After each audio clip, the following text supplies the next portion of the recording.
Hello and welcome to the CAD source on Revit. Today, we will understand how to place grids into a project. Here we have the basic interface of Revit and these four tiny little cameras, and work should be within the camera to get better elevation views. After declaring levels, we will go the grids for efficient drafting. You can see the datum panel in the Architecture tab and select grids. Then start drafting grids with apparent distances. These grids then be guides to walls. Grid system helps us organize and orient our work in the horizontal axis of the project.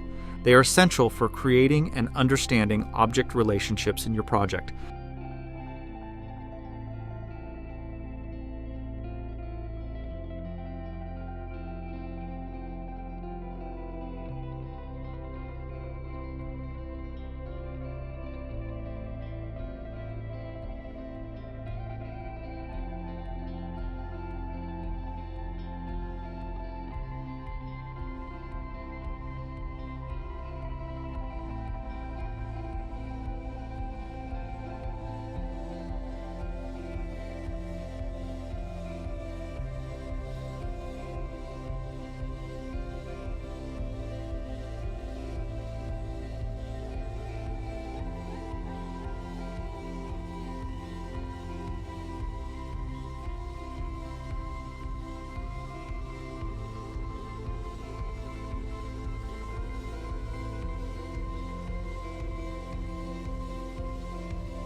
Thank you for watching this tutorial.